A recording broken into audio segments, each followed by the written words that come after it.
I played some sound bites from the president an hour ago. He went to the microphones in the White House an hour ago, right at the beginning of this program.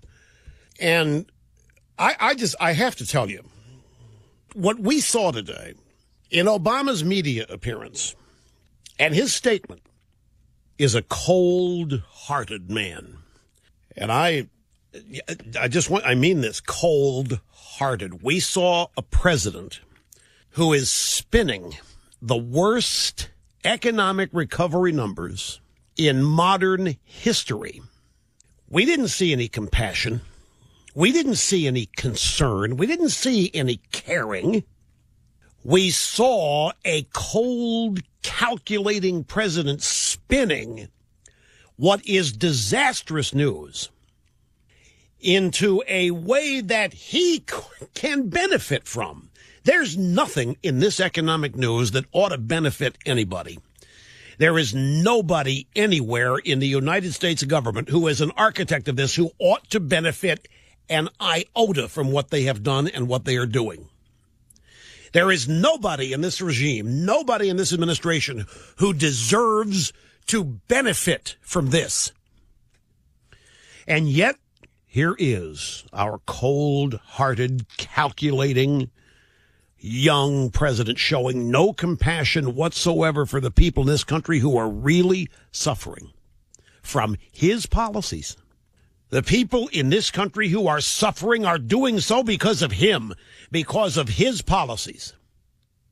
And he's spinning this and spinning these numbers in such a way as to lie to the American people about how good things are and how they are improving. And if your life isn't improving and it isn't getting better and you listen to this guy spin that it is, you got to be scratching your head and say, what am I missing? Why am I being left out? Let me assure you, you aren't being left out. Let me tell you why he's doing this. I'll beat my head against the wall again. We're dealing with a man, Barack Obama, who is a revolutionary.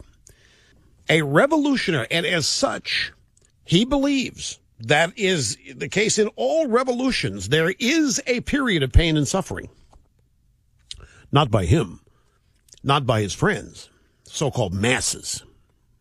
And that's the price must be paid to transform society, to achieve social and economic justice, which is so long overdue. There must be some suffering. It had to happen.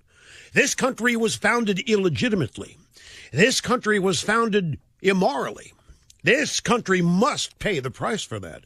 And sadly, there will be a price to pay, and it is going to be one of economic hardship, but we deserve it because we have been living a lie.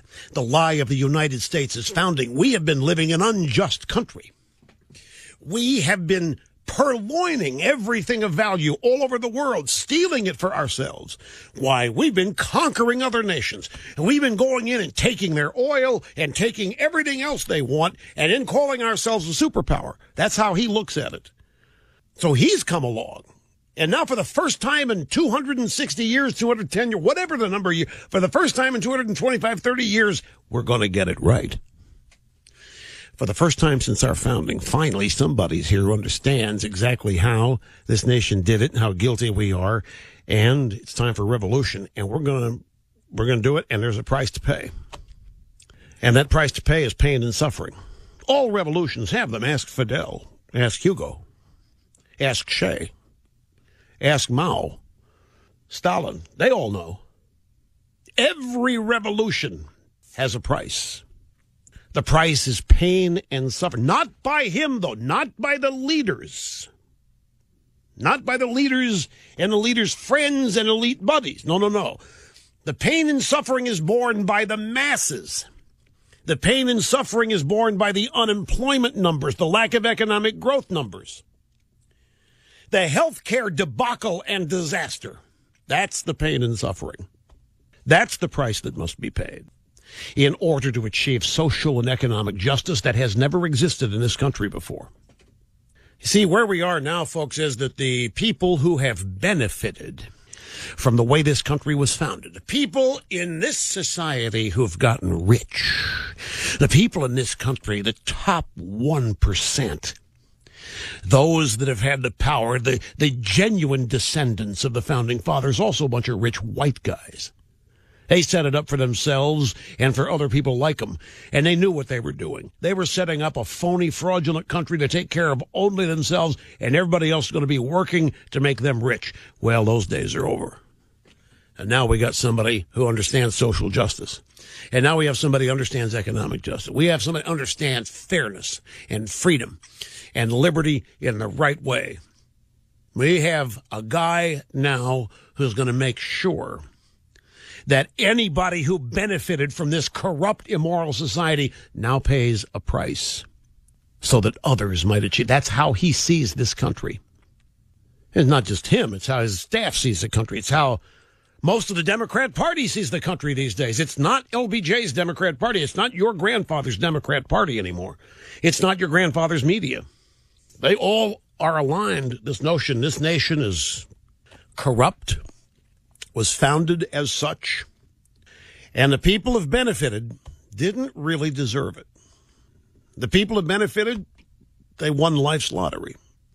The people have benefited, luck. You hear it. Obama says it in his own words, using his own terminology. Winners of life's lottery, or just luck, or not paying their fair share, or whatever. But now they're going to. That's how this man sees this country. And that's why when he goes out to the microphone today to try to spin all this into great news, you got nothing but cold-hearted selfishness. Spinning the worst economic recovery in modern history in such a way as to make you think that there is good news and that he's responsible for it, and we can't go back to the unjust, immoral ways that were established in this nation's founding. He's been honest about it from the get-go. He said his job was to spread the wealth. He said his job was to transform the country.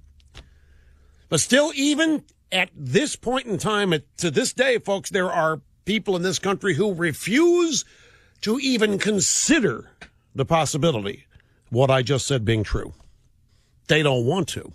Many people can't conceive that somebody who thinks this way has actually been elected president. It doesn't happen. Presidents love the country, Rush. Presidents only want what's great for the country. No, not now. We don't have a president who believes in America, not in American exceptionalism, not in the America of our founding. That's just the way it is.